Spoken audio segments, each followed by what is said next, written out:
Botala kaka ambiance eza. Nation en tout cas balela batumaya ya bonan tout monde te quoi.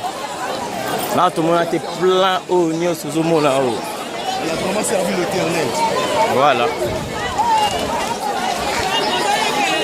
Mon bébé. Adassa. Elle est la sœur Marie Missambobi. Et puis film Asuka sala nae nini zaki titre nango Sakadama, c'est ça non? Sadakama voilà. Maman Bokilo. Voilà. On appelle Nazaki Maman Bokilo. Mais na joie na yete. OK. Na joie na yete, joie na maman Lourwa Maman Bokilo na ye. Et ça passe ni pour ce batasina. Asa sœur, asa pende ko donc ça passe. Passe na moté ma papa. Merci wana misa na boka matende ni to yambani. Pour battre ba okama moi trop quoi. Yaraboy.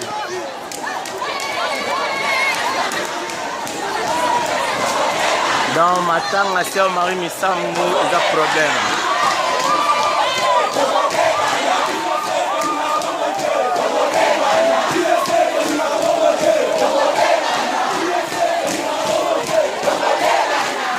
On avance quoi?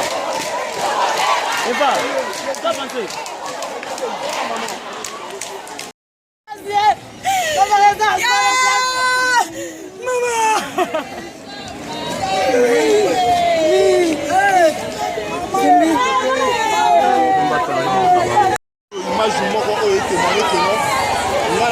Rosoa, Toroloba vérité, bah image le bah on parce qu'on n'a rien à dire encore.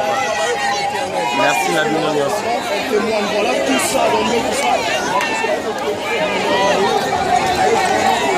Tellement makasi. Embouteillage déjà tellement makasi dans Bozoana normal live. Petit à petit, on va arriver Tikuna quoi. Papa, yara Noki et India wa. Voilà mon colonel Kanyama,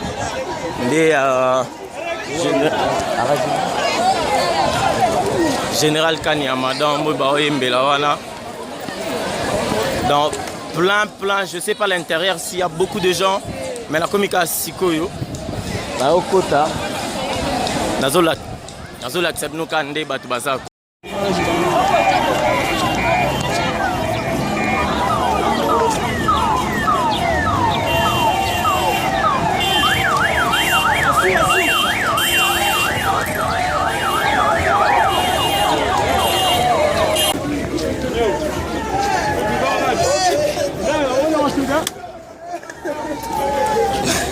Il y a un moment l'image.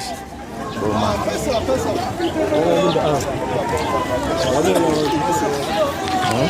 va bien ajouter.